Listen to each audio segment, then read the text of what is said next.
কেউ কারোর কথা আমরা জানতে চাইনি। অরূপ চক্রবর্তী কি বিজেপিতে যাচ্ছে? আপনারা যেহেতু একের পর এক পদত্যাগ দিচ্ছেন, পুরসভাটা নিয়েও ভাবতে, এই রিসেন্ট যদি পুরসভা ভেঙে যায় তাহলে কি আপনি বিজেপির ক্যান্ডিডেট হবে? বিজেপির নেতাদের ফোন করতে হলেও সেটাও করছি। আপনি করছেন এখন? করছি, নাম আমি বলবো না, কিন্তু তারা সহযোগিতাও করছে অনেক ক্ষেত্রে। ধন্যবাদ। প্রোটেকশন দিচ্ছে আপনাদের? আমাদের প্রোটেকশন দিচ্ছে না, কর্মীদের ফেরানোর জন্য সহযোগিতা করছেন। মহাভারতের যুদ্ধে ভীষ্ম কৌরব পক্ষের হয়ে লড়েছিলেন, কিন্তু ভীষ্মর মন তো ছিল পাণ্ডব পক্ষে, কিন্তু তাকে লড়তে হয়েছে। তাহলে মানে চোরকেও ডিফেন্স করতে হয়েছে?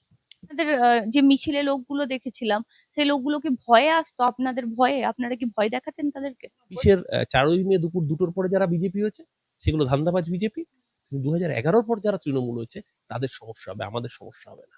মানে এই যে 2011-র পর, মানে অভিষেক বন্দ্যোপাধ্যায় তো ক্ষমতার, মমতা বন্দ্যোপাধ্যায় ক্ষমতায় আসার পরে এসেছেন।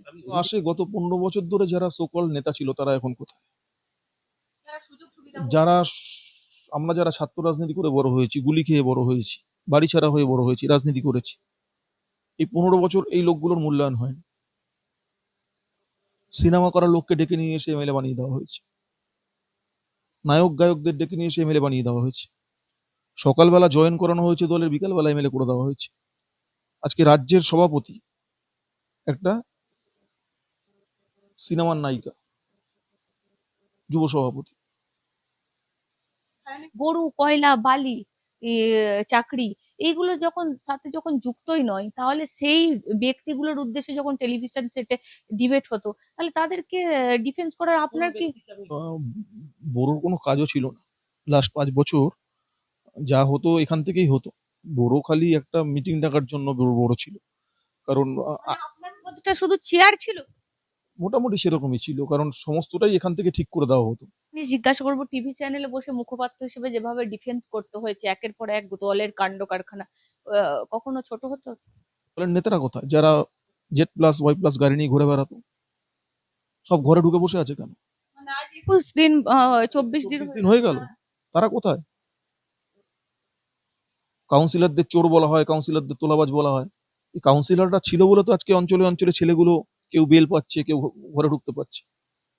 অরূপদা, একটা বিষয়, যে বিষয়টা মেন হয়ে দাঁড়াচ্ছে এই মুহূর্তে দাঁড়িয়ে, সরকার ভেঙে গেছে, সেই জায়গায় পুরসভাটা, বিভিন্ন জায়গার পুরসভা ভাঙতে চলেছে। সেখানে কলকাতা পুরসভার ক্ষেত্রে আপনারা, দেবলীনা থেকে শুরু হয়েছে, কিন্তু আপনারা এই সুশান্ত ঘোষ আর আপনি আবার শুরু করলেন কলকাতা পুরসভাটা। সেটাকে স্ট্রং ভাবে রাখা যেত না? তা ওরম ভাবে কাজ করার পরেও আমাকে 4 তারিখের পর শুনতে হয়েছে আমি আমার ওয়ার্ডে হারিয়ে দিয়েছি। আপনারা তো বিজয় মিছিল দেখেছি আমি নির্বাচনের আগে, দেখেছেন? আপনাকে প্রশ্ন করেছি। হ্যাঁ দেখেছেন, এবং কত ভোটে জিতবেন সেই প্রশ্ন আপনি আমায় করেছিলেন, কিন্তু আনফরচুনেটলি রেজাল্ট উল্টো হয়েছে, হেরে গেছি। কিন্তু আমাদের তো কাজ করার ক্ষেত্রে কোনো গাফিলতি ছিল না, আমরা কাজ করেছিলাম। মানুষ যদি আমাদের ভোট না দেয় তার দায়ভার তো আমরা নিতে পারবো না, কিন্তু শুনতে হয়েছে আমরা হারিয়ে দিয়েছি। তৃণমূলের কাউন্সিলর আগে যারা একটা বিড়ি কিনে খেত, সবাই বলে সাইকেলে যারা চড়তো, তারা এত, মানে একদম স্করপিও নিয়ে, একটা বাহুবলী নিয়ে, মানে তাদের যে হাব ভাব, তারা তো বিধায়কের থেকেও বেশি তাদের যে লোক। আইপ্যাক সর্বনাশ করে দিয়ে গেছি দলটার। অরূপ চক্রবর্তী সমস্ত পদ থেকে পদত্যাগ করলেন, আজ শুধু অ্যাকাউন্টস কমিটি থেকে করলেন, এরপর আজকেই মুখপাত্র থেকে করবেন, এবং তিনি তার কাউন্সিলর পদও ছাড়তে চলেছেন, এমনটাই খবর। কিন্তু খবর না, আমার সঙ্গে রয়েছেন অরূপ চক্রবর্তী, কথা বলবো।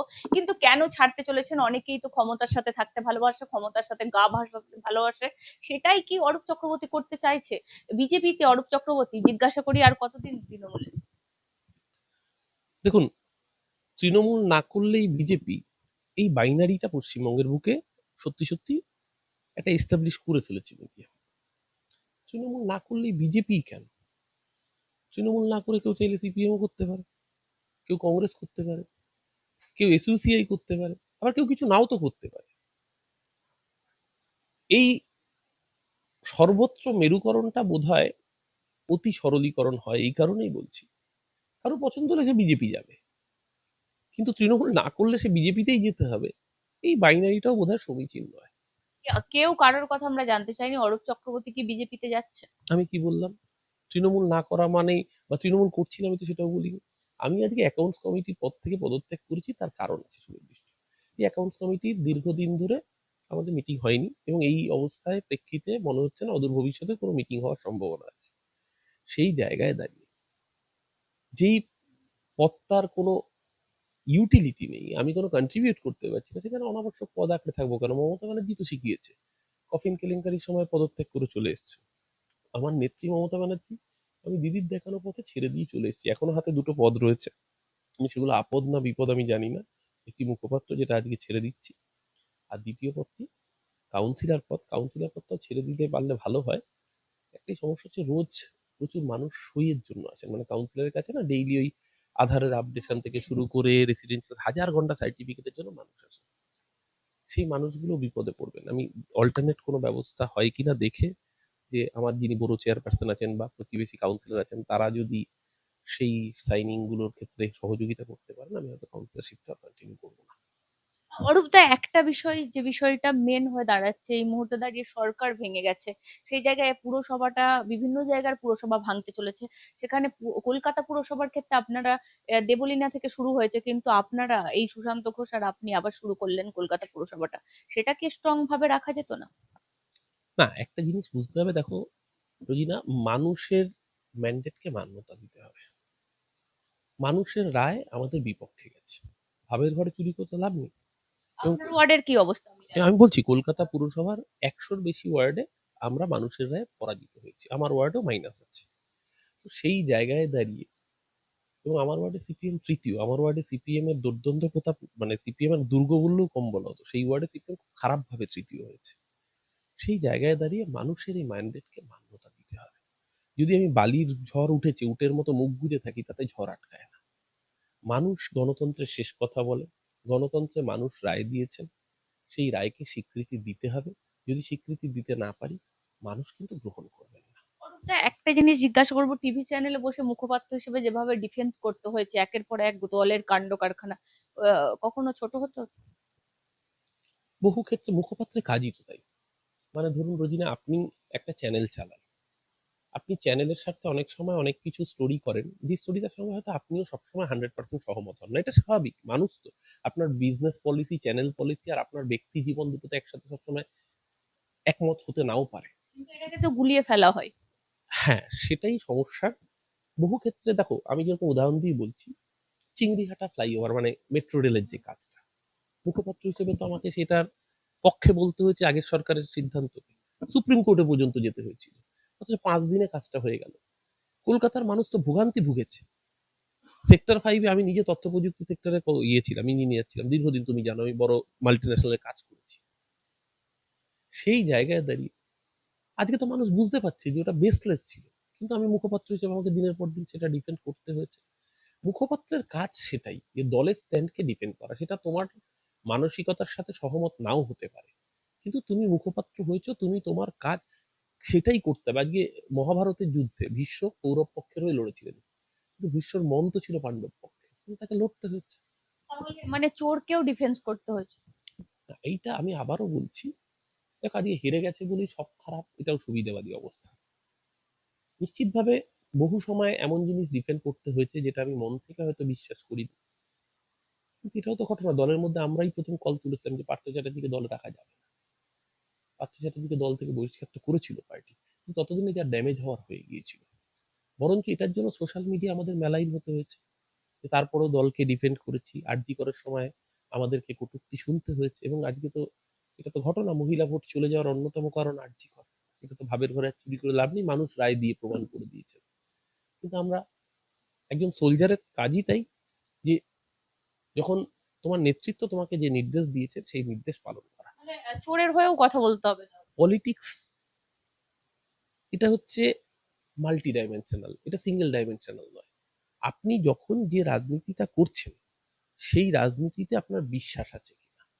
আমি বলছি, আপনি, আপনার কথা বলছি, গরু, কয়লা, বালি, এ, চাকরি, এইগুলো যখন সাথে যখন যুক্তই নয়, তাহলে সেই ব্যক্তিগুলোর উদ্দেশ্যে যখন টেলিভিশন সেটে ডিবেট হতো, তাহলে তাদেরকে ডিফেন্স করার কোন আপনার কি? ব্যক্তিকে আমি পার্টিকুলার ব্যক্তিকে ডিফেন্ড করেছি, আপনি আমাকে একটা ডিবেট উদাহরণ দিয়ে দেখান।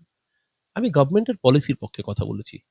আমি আমি কোন পার্টিকুলার ব্যক্তিকে, আমি ব্যক্তিকে ডিফেন্ড করেছি এই আপনি। চাকরি চুরির ক্ষেত্রে তো অসহায় চাকরি না, প্রার্থী। আমি কি বলেছি দেখুন, আপনি যদি আমার পুরনো ডিবেটগুলো আমার ফেসবুকে পোর্টালে সব দেওয়া আছে, আপনি যদি দেখেন, আমি কিন্তু বারবার করে একটা কথাই বলেছি, যে যারা দোষ করেছে তারা জেলের পেছনে থাক, কিন্তু 26,000 শিক্ষক, তারা 26,000 অপরাধী নন, তাদের মধ্যে অধিকাংশ নিরপরাধ যারা নিজের যোগ্যতায় চাকরি পেয়েছেন, তাদের চাকরিটা কেন যাবে? আমি বারবার করে এটা বলেছি, আজও বলছি। আমি আগামী দিন যদি কোনো দল নাও করি, যদি এককভাবে শুধু ইউটিউব চ্যানেলও চালাই, তাহলে আমি একই কথা বলবো যে 26,000-এর মধ্যে যদি 15,000, 16,000, 18,000 মানুষ নিরপরাধ থেকে থাকেন, তাদের চাকরি খাওয়ার অধিকার কারোর ছিল না। যেটা হয়েছে সেটা অন্যায় হয়েছে। আইন বলে একজন নিরপরাধের যেন সাজা না পায়, তাতে যদি একজন অপরাধীও ছাড়া পেয়ে যায় যেতে পারে। কিন্তু যেভাবে 26,000-এর মধ্যে 15-16,000 যোগ্য শিক্ষক যারা নিজের মেধার জোরে চাকরি পেয়েছেন, তাদের চাকরি থেকে বঞ্চিত করা হয়েছে, সেটা অন্যায়। আমি সেটাকে ডিফেন্ড করি। আপনাদের এইভাবে পতনটা কেন হলো কি মনে হচ্ছে অরূপদা? মানে কেন এইভাবে এতটা রাজনীতিতে উত্থান থাকবে, পতন থাকবে, মেনে নিতে হবে। শুনুন, আমার সুবিধে কি জানেন তো রোজিনা? আমি তো 34 বছর সিপিএম এর জামানায় আমার জন্ম, বড় হয়েছি, মানে আমি যা সিপিএম ক্ষমতায় এসেছে আমি জন্মেছি। বড় হওয়া সিপিএম এর জামানায়। কৈশোর যৌবন সারা জীবন সিপিএম এর হাতে অত্যাচারিত, মার খেয়েছি, বাড়িতে থ্রেট খেয়েছি, বাড়ির লোককে চমকানি ধমকানি দিয়ে বড় হয়েছি। আমরা বিরোধী রাজনীতি করে বড় হয়েছি, আমাদের পিঠের চামড়া মোটা হয়ে গেছে সিপিএম এর মার খেয়ে। আজকে বিরোধীতে বসতে আমাদের অসুবিধা হবে না, কিন্তু অসুবিধা কাদের হবে জানো? যারা 2011-র পর তৃণমূল। ঠিক যেভাবে এই 26-এর 4ই মে দুপুর 2টোর পরে যারা বিজেপি হয়েছে, সেগুলো ধান্দাবাজ বিজেপি। 2011-র পর যারা তৃণমূল হয়েছে, তাদের সমস্যা হবে, আমাদের সমস্যা হবে না। মানে এই যে 2011-র পর মানে অভিষেক বন্দ্যোপাধ্যায় তো ক্ষমতার মমতা বন্দ্যোপাধ্যায় ক্ষমতায় আসার পর এসেছেন। আমি অভিষেক বন্দ্যোপাধ্যায় তো নেতৃত্ব, আমি কর্মীদের কথা মানে বলছি। তারও তো ক্ষেত্রে একই জিনিস অভিষেক বন্দ্যোপাধ্যায় তার আগে, না পুরোটা 2011-র পরে না, কারণ আমি নিজে সাক্ষী। Mamata Banerjee last rail budget, যখন রেলমন্ত্রী ছিলেন মমতা ব্যানার্জি, 2011 ফেব্রুয়ারি মাসে রেল বাজেট, আমি নিজে সেই বাজেট শুনতে পার্লামেন্টে গিয়েছিলাম। অভিষেক বন্দ্যোপাধ্যায় সেদিনকে উপস্থিত ছিলেন। ওর পলিটিক্স এর প্রতি একটা আকর্ষণ নিশ্চয়ই ছিল, ইন্টারেস্ট ছিল, এবং আমি জানি ও সোশ্যাল মিডিয়ায় তখন অ্যাক্টিভ ছিল 2008-9। হ্যাঁ, এবার সেটা ঘটনা, সে অ্যাক্টিভ পলিটিক্স হয়তো সেভাবে আসেনি, সেটা 2011-র পরে। সেই দিক থেকে দেখতে গেলে আপনার কথার মান্যতা আছে। যে কেন পতনটা হলো? নেত্রী কি বললো? মিটিং করলো, গিয়েছিলেন? নেত্রী বলেছেন যে রাস্তায় থাকতে হবে, মানুষের পাশে থাকতে হবে। আমরা কর্মীরা মানুষের সাথে রয়েছি, পালিয়ে যাইনি। কিন্তু বড় বড় নেতারা যারা নেত্রীর ডানাত বাহাত অজুহাত ছিল, বড় নেতারা যারা মন্ত্রী শান্তি ভিআইপি পরিবেষ্টিত ছিল, তারা সবার আগে পালিয়ে গেছে। যাদের সিকিউরিটি ছিল তারা আগে পালিয়েছে। আমার আজও সিকিউরিটি নেই, আমার লাগবেও না কোনোদিন সিকিউরিটি। আমি এখনো পাড়ার চায়ের দোকানে ফুটপাতে বসে চা খাই রোজ, লাগবে না। আমি আমি কলকাতা শহরের একজন জনপ্রতিনিধি। আমি আজও পাড়ার রাস্তার রকের চায়ের দোকানে বসে আড্ডা মারি, চা খাই, রাত্রিবেলা বন্ধুদের সাথে গল্প করি, সিনেমা দেখি, গান শুনি। মানুষের ঘেরাটোপে আপনাকে থাকতে হবে। কোনোদিন থাকিও নেই, এবং সেই ধারাটা কোনোদিন থাকবো না। তার জন্য রাজনীতি করতে আসিনি। একটা জিনিস, এই যে আপনাদের দলের নেত্রী মানে একদম সর্বোচ্চ যারা ক্ষমতায় ছিল, যাদের কথা আপনি বলছেন আপনারা মানুষের সাথে আছেন, তো তাদের কাছেও তো নেত্রী তো দূরে থাক, তাদের কাছে পৌঁছানো তো এত সহজ ছিল না। প্রশ্ন হচ্ছে তারা রইলেন না কেন, তারা পালালেন কেন, তারা কি করেছেন যে তাদের পালিয়ে যেতে হলো, কেন তাদের পালিয়ে যেতে হলো? নিচুতলার কর্মীরা না হয় ভয় পেয়ে অনেকে বাড়ির বাইরে রয়েছেন, যদি কেউ অত্যাচার করে থাকেন ভয় পেয়েছেন, বাড়ির বাইরে আছেন। কিন্তু নেতারা কেন পালালেন? সিকিউরিটি পরিবেষ্টিত মমতা ব্যানার্জির ডান হাত বা হাত অজুহাত, তারা কেন পালালেন? ভয়টা কিসের? আমরা তো ভয় পাইনি। আজকে পাড়ায় যে ছেলেটা বিজেপি করে, আমি তো সেই ছেলেটাকে কোনোদিন মারিনি। আমার লড়াই মতাদর্শের ছিল, আমি মিডিয়াতে বলেছি, আমি সোশ্যাল মিডিয়ায় লিখেছি। আমি তো কোনো বিজেপি কর্মীর বাড়িতে গিয়ে আক্রমণ করিনি, আমি তো কোনো বিজেপি কর্মীকে ত্রস্ত করে তুলিনি, আমি তো থ্রেট দিইনি। তাই জন্য আমি বুক ফুলিয়ে ঘুরতে পারি। কিন্তু তারা পালালেন কেন? তারাও তো এটা করেননি, তাহলে তারা পালালেন কেন? আমিও তো এই কারণটাই খুঁজছি। নেত্রীকে প্রশ্ন করেন যে, দিদি আমরা এলাকায় বিধায়কদেরকে খুঁজে পাচ্ছি না। বিধায়ক নন, তারা প্রাক্তন বিধায়ক, অধিকাংশই হেরে গিয়েছে। কুচবিহার থেকে কাকদ্বীপ সর্বত্রই তো একই অবস্থা। 80টা আছে আপনাদের যারা বিরোধী ছিল, বিজেপি যারা ক্ষমতায় এখন এসেছে, তারা 60টা মানে 63টা নিয়ে লড়াই করেছে, দেখিয়ে দিয়েছে লড়াই কাকে বলে। তো আপনাদের সবাই কেন এখনো এই 24 দিন হয়ে গেল কেউ পথে নেই কেন অরূপদা? পথে কেউ নেই না, বিক্ষিপ্তভাবে নেমেছেন পথে। আমার একটা বাংলা সিনেমা সম্ভবত ছিল, সিনেমার নাম বোধহয় আশিতে আসিও না। আমার হঠাৎ করে মনে পড়লো, আশিতে না আসলেই বোধহয় ভালো হতো। না, আমি আরেকটা জিনিস মমতা বন্দ্যোপাধ্যায় বলেছিলেন যে পোস্টার বেঁধে বলতে হবে আমি বিজেপি করি না, এখন মনে হয় পোস্টার বেঁধে বলতে হবে আমি তৃণমূল করি না। না কেন, আমি যতদিন তৃণমূল করি, আমি খুব গর্বিত ভাবে বলি আমি তৃণমূল করি। এরকম মানে আমি আবার বলছি, রাজনীতি না অপটিক্স, ন্যারেটিভ তৈরি করা। এই যে পদত্যাগ দিতে এলেন, কারোর সাথে কথা বললেন? হ্যাঁ, মেয়র সাহেব ফোন করেছেন, কথা হয়েছে। কি বললো? মেয়র সাহেব বললেন যে, "তুই এরকম একটা সিদ্ধান্ত নিবি, আমার খারাপ লাগছে।" আমি মেয়র সাহেবকে আমার জায়গা থেকে যা, যা জানানো আমি জানালাম। উনি শুনলেন। স্পিকার যার কাছে পদত্যাগপত্র দিয়েছি তাকে ফোন করেছিলাম।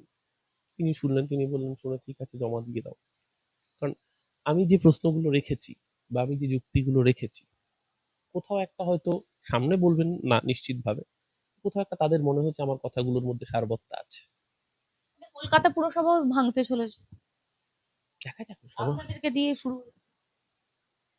সময় হাতে ছাড়ুন না। তবে একটা জিনিস অরূপদা, আমি বলবো এই যে কাউন্সিলর, আপনাদের কাউন্সিলর মানে একটা তৃণমূলের কাউন্সিলর। আগে যারা একটা বিড়ি কিনে খেত, সবাই বলে সাইকেলে যারা চড়তো, তারা এত মানে একদম স্করপিও নিয়ে, একটা বাহুবলী নিয়ে, মানে তাদের যে হাব ভাব, তারা তো বিধায়কের থেকেও বেশি, তাদেরকে লক্ষ্য করেছি, আমিও তো কভারিং এ গিয়ে লক্ষ্য করেছি। না, আপনি অনেকদিন ধরে কর্পোরেশনে এসছেন, এটা সত্যি কথা। আপনার এই অভিযোগটা একেবারে উড়িয়ে দেওয়ার অভিযোগ নয়। কিন্তু এটাও ঘটনা, এই জামানায়ও বেশ কিছু মানুষ আছেন যাদের দেখলে রেসপেক্ট আসে। এখনো প্রচুর কাউন্সিলর, আমি কিন্তু এখনো পাবলিক ট্রান্সপোর্টে যাতায়াত করি, অনেকে আছেন, সবাই খারাপ হন না। সবাই ওই স্করপিওর পিছনে। আমি আবারও বলছি, সবাই খারাপ হন না। একটা দলে খারাপ লোক থাকে নিশ্চিতভাবে, তাদের বাহুল্য বাড়ে, আধিক্য বাড়ে।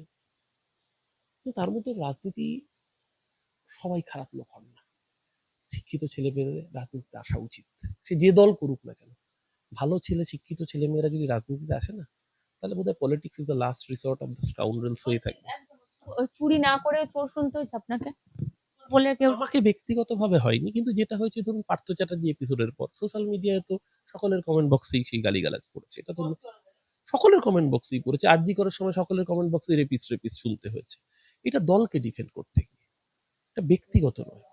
ভালোটাও যেরকম দলের জন্য হয়েছে, খারাপটাও দলের জন্য হয়েছে। ভালো মন্দ সব নিয়েই একটা মানুষ তার জার্নি চলে। রবীন্দ্রনাথের ভাষায় শেষ করার আগে বলি, ভালো মন্দ যাহাই আসুক, সত্যরে লও সহজে। সত্যকে নিতে হবে, সত্যটা এটাই। মানুষ আমাদের বিপক্ষে রায় দিয়েছে। পাশে থাকবেন এখন? মমতাদি মানুষের পাশে থাকছেন, আমরাও মানুষের পাশে থাকছি। না, মমতাদির সঙ্গে মানুষের পাশে। মমতাদি তো মানুষের পাশে থাকার রাস্তা দেখিয়েছেন, রাস্তা শিখিয়েছেন, মানুষের পাশেই মানে থাকবে। তৃণমূলের সঙ্গেই মানুষের পাশে থাকবে। তৃণমূল তো মানুষের পাশেই আছে, মানুষের থেকে দূরে সরার বার্তা তো তৃণমূল দেয়নি। যদি দেয় তখন বলবো। বড় চেয়ারম্যানের পদ থেকে কার্যত পদত্যাগ করলেন সুশান্ত ঘোষ। আমার সঙ্গে রয়েছেন, কথা বলার চেষ্টা করব কেন হঠাৎ পদত্যাগের সিদ্ধান্ত। আমরা দেখছিলাম বিভিন্ন পৌরসভা ভাঙছিল, কিন্তু কর্পোরেশন, কলকাতা কর্পোরেশনের এই প্রথম মনে হয় পদত্যাগ। এর আগে আপনারা দেখেছেন দেবলীনা, তিনি পদত্যাগ করেছেন, তারপর দেখা যাচ্ছে বড় চেয়ারম্যান সুশান্ত ঘোষ কার্যত পদত্যাগ করলেন। কেন করলেন দাদা? মানুষের জনমত, মানুষের মতামত আমাদের বিরুদ্ধে গেছে। এবং আমি যে ব্যুরোয় থাকি, যে ব্যুরোর চেয়ারম্যান, সেই ব্যুরোয় 12 নম্বর ব্যুরো, সেই ব্যুরোর প্রত্যেকটা ওয়ার্ডে মানুষ আমাদের বিরুদ্ধে ভোট দিয়েছে। এবং আমার ব্যক্তিগতভাবে মনে হয়েছে যে মানুষ যাদের পক্ষে ভোট দিয়েছে তাদের কাজ করার অধিকার থাকা উচিত, তাদের কাজ করা উচিত। সেই জায়গা থেকেই পদত্যাগ। মানে 12 নম্বর, এই যে বড়, ও সেখানে মানুষ আপনার তৃণমূলের বিরুদ্ধে ভোট। নিশ্চয়ই আমাদের যখন নির্বাচিত করেছিল 21 সালে, তখন আমরা কাউন্সিলর হয়েছিলাম, কেউ বড় চেয়ারম্যান হয়েছিলাম, তখন আমরা কাজ করেছিলাম, 4.5 বছর কাজ করেছি। কিন্তু নির্বাচনের আগে আগে এই যে বিধানসভা নির্বাচন হলো, সেই নির্বাচনে মানুষ আমাদের বিরুদ্ধে ভোট দিয়েছে এবং বিপুল সংখ্যকভাবে ভোট দিয়েছে আমাদের বিরুদ্ধে। তাই আমার মনে হয়েছিল যে মানুষ যখন আমাদের বিরুদ্ধে ভোট দিয়েছে, তখন আমাদের মানুষের রায়কে মান্যতা দেওয়া উচিত। আপনি এখনো কাউন্সিলর আছেন 107-এ, সরি। তো সেখানের মানুষকে কিভাবে তাহলে পরিষেবা দেবেন? আমি কাউন্সিলর তো আছি, কাউন্সিলরের পরিষেবাটুকু দেবো, কাউন্সিলরের যে পরিষেবা দেওয়া মানুষকে সেটা দেবো। কাউন্সিলর পুরো চেয়ারম্যান হিসেবে পদত্যাগ করলেন, তাহলে এখনো তো কার্যত পৌরসভা নির্বাচন বাকি আছে দাদা। তাহলে কারা সার্ভিস দেবে? এ তো এইভাবে যদি ভাঙতে শুরু হয়, তাহলে তো পুরো প্রশাসনটাই ভেঙে যাবে। বেসিক্যালি বড়োর কোনো কাজও ছিল না। লাস্ট 5 বছর যা হতো এখান থেকেই হতো। বড়ো খালি একটা মিটিং ডাকার জন্য বড় ছিল, কারণ মানে আপনার পদটা শুধু চেয়ার ছিল? মোটামুটি সেরকমই ছিল, কারণ সমস্তটাই এখান থেকে ঠিক করে দেওয়া হতো। আহ, আগে যেমন আমাদের নিজস্ব ফান্ড থাকতো বড়োর, সেই ফান্ড নিয়ে আমরা অ্যালটমেন্ট করতে পারতাম, সেগুলো তুলে দেওয়া হয়েছিল। পরবর্তীকালে বড়ো চেয়ারম্যান যে ফান্ডটা ছিল, সেই বড়ো চেয়ারম্যান ফান্ডটাও এখান থেকে ইকুয়াল ডিস্ট্রিবিউট করে পাঠানো হতো। এবং আমাদের কোনো বেসিক্যালি কাজ ছিল না মাসে ওই একটা বড়ো চেয়ারম্যান মিটিং ডাকা ছাড়া, সেরকম মধ্যে কাজ ছিল না। ঠিক আছে, কিন্তু কলকাতা পৌরসভায় কাজের মনে হয় না কোনো সমস্যা হবে। কাজ চলবে, আমরা কাউন্সিলর হিসেবে যেরকম কাজ করার করবো, সব ওয়ার্ডে কাউন্সিলর আছে, তারা কাজ করবে। মানে সরকার ভেঙে যাওয়ার সাথে সাথে দেখা যাচ্ছে একের পর এক পৌরসভা ভেঙে যাচ্ছে। এবং কোথায় কি হয়েছে আমি বলতে পারবো না। আমি আমার ক্ষেত্রে বলতে পারি যে মানুষের প্রতি আমরা দায়বদ্ধ। 5 বছরের জন্য মানুষ আমাদের নির্বাচিত করেছিল এবং 4.5 বছর অতিক্রান্ত হয়েছে। আগামী 6 মাস আমরা মানুষের, কারণ কলকাতা পৌরসভার যারা কাউন্সিলর তাদের সই করার ক্ষমতাটা অনেক বেশি, প্রত্যেকটা প্রশাসনিক ক্ষেত্রে তাদের সইটা কাজে লাগে। সেই সইয়ের কাজটা আমরা এখনো করছি, আগামী দিনেও করব এবং ওয়ার্ডের যেটুকু কাজ যা করা সেটা আমরা করব। সুশান্ত দা, আর একটা বিষয় যেটা জানতে চাইবো, এরপর কি বিজেপিতে? না না, সেটা ভাবার সময় আসেনি। আমি এখনো দলের সম্পাদক আছি, তৃণমূল কংগ্রেসের রাজ্য সম্পাদক আমি আছি, কাউন্সিলর আমি আছি। যতক্ষণ দল আছে, দল 32 বছরের 30 বছর 32 বছরের একটা অ্যাটাচমেন্ট দলের সঙ্গে। জানি না আগামী দিনে কি হবে, এখনো এসব ভেবে দেখিনি। মানে নন্দীগ্রামের ইতিহাসও তো আপনার সাথে জড়িত আছে, আপনি গুলি খেয়েছিলেন। তো সেই জায়গা থেকে দাঁড়িয়ে এত তাড়াতাড়ি কি হাল ছেড়ে দিচ্ছেন? হাল ছাড়ান না, এখন কিছু প্রশ্ন তো আসে। প্রশ্নগুলো আসে, গত 15 বছর ধরে যারা সোকল নেতা ছিল তারা এখন কোথায়? যারা আমরা যারা ছাত্র রাজনীতি করে বড় হয়েছি, গুলি খেয়ে বড় হয়েছি, বাড়ি ছাড়া হয়ে বড় হয়েছি, রাজনীতি করেছি, এই 15 বছর এই লোকগুলোর মূল্যায়ন হয়নি। সিনেমা করার লোককে ডেকে নিয়ে এসে এমএলএ বানিয়ে দেওয়া হয়েছে, নায়ক গায়কদের ডেকে নিয়ে এসে এমএলএ বানিয়ে দেওয়া হয়েছে, সকালবেলা জয়েন করানো হয়েছে দলের, বিকালবেলা এমএলএ করে দেওয়া হয়েছে।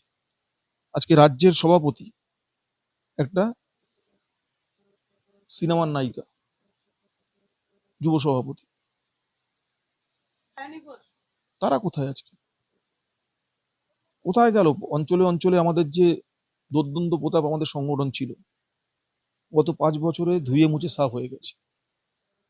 সমস্ত লোকরা, পলিটিক্যাল লোকরা আজকে ঘরে বসে গেছে, বসিয়ে দেওয়া হয়েছে।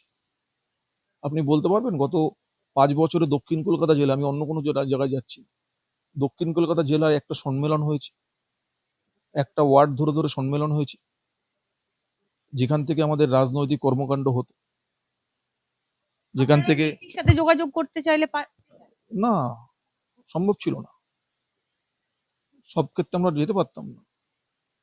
ওই যে সোকল নেতারা ছিল তারা আটকে দিত, তারা আমাদের হয়ে বুঝে নিত, আমাদেরকেই বলুন, আপনার কথা পৌঁছে দেবে। পৌঁছে দেবে। সব কথা বলা যেত না, আমরাও অতটা করতাম না, কারণ তিনি সিএম, তার উপর অনেক বড় দায়িত্ব।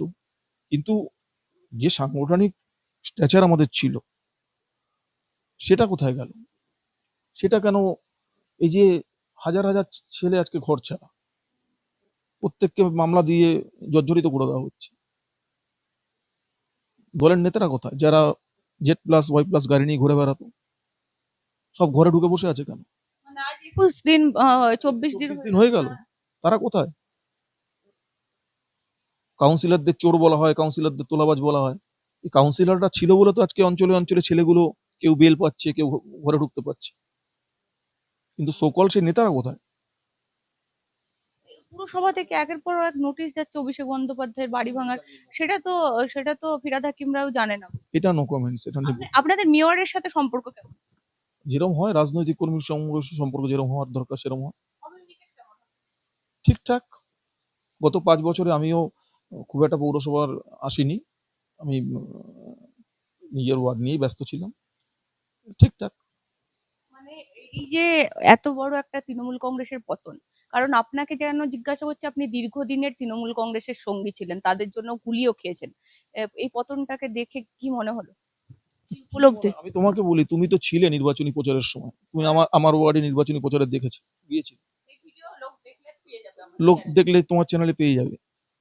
ওরম ভাবে কাজ করার পরেও আমাকে 4 তারিখের পর শুনতে হয়েছে আমি আমার ওয়ার্ডে হারিয়ে দিয়েছি। আপনারা তো বিজয় মিছিল দেখেছি আমি নির্বাচনের আগে। দেখেছেন? আপনারা প্রশ্ন করেছেন? হ্যাঁ দেখেছেন, এবং কত ভোটে জিতবেন সেই প্রশ্ন আপনি আমায় করেছিলেন, কিন্তু আনফরচুনেটলি রেজাল্ট উল্টো হয়েছে, হেরে গেছি। কিন্তু আমাদের তো কাজ করার ক্ষেত্রে কোনো গাফিলতি ছিল না, আমরা কাজ করেছিলাম।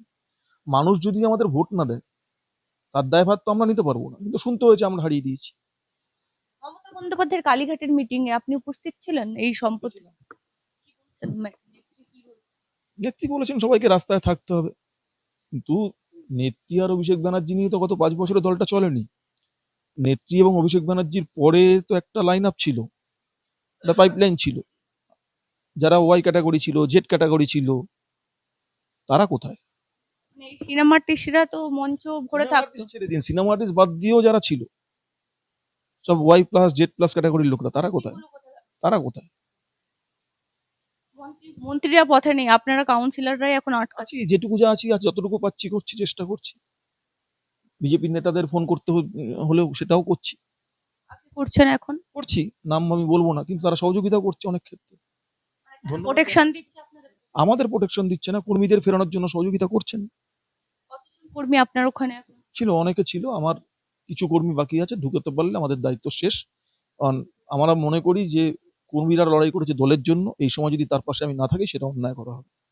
আরেকটা বিষয় জিজ্ঞাসা করবো, সামনেই আপনারা যেহেতু একের পর এক পদত্যাগ দিচ্ছেন, পুরসভাটা নিয়েও ভাবতে, এই রিসেন্ট যদি পুরসভা ভেঙে যায় তাহলে কি আপনি বিজেপির ক্যান্ডিডেট হবে? না না, সেই এখনো ভাবনার জায়গায় আসেনি। কারণ আপনার 107, 108 যেভাবে আপনি ধরে রেখেছিলেন, হাল ছেড়ে দেবেন? না, হাল ছাড়বো না। দেখুন, মানুষ চেয়েছিল বলে তো ধরে রেখেছিলাম। মানুষ যদি না চায় ছাড়বো না, ধরে রাখবো না। তবে আমি ব্যক্তিগতভাবে আমি ধর্মকে বিশ্বাস করি। আপনি যেমন আপনার ধর্মকে বিশ্বাস করেন, আমি আমার ধর্মকে বিশ্বাস করি। আমার মনে হয় ধর্মটাকে রাজনীতির মধ্যে আনাটা ঠিক নয়। কিন্তু গত 5-7 বছর ধরে আমাকে শুনতে হয়েছে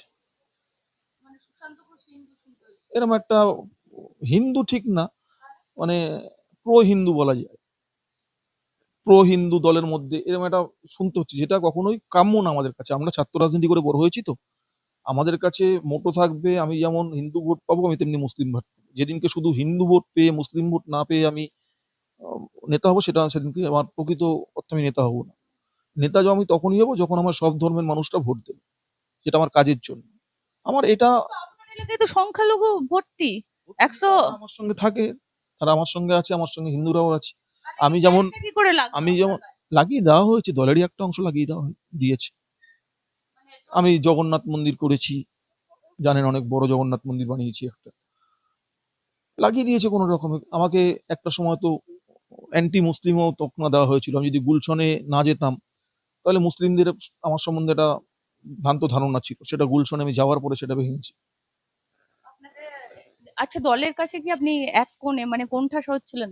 ছিলাম, গত 5 বছর ধরে তো অবশ্যই ছিলাম। আপনাকে কারা গুলি করতে গেল সেটাও তো ইনভেস্টিগেশন। কিছু বেরোলো না, এখনো পর্যন্ত কিছু বেরোয়নি। এবং মেইন যে অ্যাকুইস্ট, সে তো বেল পেয়ে গেল। যে ধরা পড়েছিল সে বেল পেয়ে গেছে? যাকে বলা হলো প্রধান অভিযুক্ত, সে বেল পেয়ে বসে আছে। যে মাস্টারমাইন্ড সে বেল পেয়ে গেছে? হুম।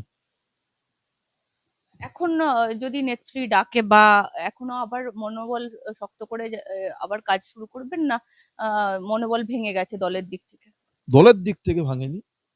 রাজনীতি তো আমরা করে এসেছি ছোটবেলা থেকে। খারাপ সময়, এর চেয়েও খারাপ সময় ছিল সিপিএম এর সময়, তখন আমরা রাজনীতি করেছি। আপনার কথা বলতে বলতে চোখে জল এসে না না, সেটা ঠিক না, কিন্তু আমরা খারাপ সময়টা দেখে এসেছি। খারাপ সময় দেখে এসে রাজনীতি করতে গিয়ে গুলি খেয়েছি, অত্যাচারিত হয়েছি, বাড়ি ছাড়া হয়েছি, এমন দিন গেছে একা মাইক লাগিয়েছি, একা বক্তব্য রেখেছি, কোনো শ্রোতাও ছিল না, আমরা তখন বেহালায় থাকতাম। সেই জায়গা থেকে এখানে এসেছি। একটা সময় 22 বছর সিপিএম এর জামানায় একটা কলেজকে আমি আনকন্টেস্ট রেখে দিয়েছিলাম। তো সেই জায়গায় দাঁড়িয়ে একটা অ্যাটাচমেন্ট তো আছেই। আর মমতা দি আমাদের কাছে অন্য জায়গায়, মানে সেটা যেখানেই যাই যাই করি মমতা দি মমতা দি, ওটা আমাদের একটা রাজনীতিতে ঢুকে আছে। কিন্তু মমতাদির পরে যে নেতৃত্ব, যারা দায়িত্ব তুলে নিয়েছিল কাঁধে, তাদের ভূমিকায় হতাশ। অভিষেক বন্দ্যোপাধ্যায়, অভিষেক চেষ্টা করেছে তার মতো করে। অনেকেই তো অভিষেকের ঘাড়ে বন্দুক রাখছে এখন, আপনিও কি রাখবেন? রাখবো, দেখুন দোষগুণ নিয়ে তো মানুষ। আইপ্যাকের উপর কিছু বলবেন? আইপ্যাক সর্বনাশ করে দিয়ে গেছে দলটার, দলের সাংগঠনিক দিক, দলের মোটো, দলের উদ্দেশ্য, দলের লক্ষ্য সব ধ্বংস করে দিয়ে গেছে আইপ্যাক। মানে ওরাই আসল ছিল? ওরা ধ্বংস করে দিয়ে গেছে দলটাকে। ওরা টাকাও তুলেছে। দেখুন, আমার কাছ থেকে তো চাইনি কোনোদিন, আমি বলতে পারবো না, কিন্তু জনশ্রুতি যেখানে ভাসছে হতে পারে, মানে বিভিন্ন মানুষের কাছে। হতে পারে। পতনের কারণ কি মনে হলো? দীর্ঘদিন তো দলটাকে নোটিস করেছেন, একদম থেকেছেন। আপনাকে নির্বাচনের আগেও আমি কভার করেছি। তো কেন মনে হলো হঠাৎ করে এত প্লাবন আপনাদের সাথে ছিল? সেখানে এতটা পতনের কারণটা কি? নার্ভই ধরতে পারিনি আমরা, মানুষের নাড়ি বুঝতে পারিনি। মিছিলে হেঁটেছে 2000 লোক, যে পাড়ায় 200 লোক 2000 লোক মিছিল হেঁটেছে সেখানে ভোট পেয়েছি আমরা 300। ধরতে পারিনি মানুষের মনোভাব কি, কোন দিকে যাচ্ছে। তারপর কিছু নেতৃত্বের বক্তব্য সামগ্রিকভাবে আমাদের পতনের কারণ হয়েছে। তাহলে কি আপনাদের যে মিছিলে লোকগুলো দেখেছিলাম, সেই লোকগুলো কি ভয়ে আসতো? আপনাদের ভয়ে? আপনারা কি ভয় দেখাতেন তাদেরকে? ভয় দেখাতাম না, তারা এমনি আসতো, উইলিংলি আসতো। ভয়ে কেন তাদের? জানি না কেন হলো এটা, এটা সারা বাংলা জুড়েই হয়েছে। কেন হলো এটা বুঝতে মমতা পারলাম না। ব্যানার্জি কি কারণ? না, হ্যাঁ, বলেননি এখনো কিছু। নেত্রী যে পথে নেই 24 দিন হয়ে গেল, কি মনে হয় আর নেত্রীর পথে নামা উচিত? দেখুন, ওনাকে নিয়ে বলাটা আমার ধৃষ্টতা, আমি এটা বলতে পারবো না কিছু। উনিই তো মিটিং ফিটিং করছেন, প্রত্যেক দিনই বাড়িতে ডাকছেন, করছেন, নিশ্চয়ই দল নামবে।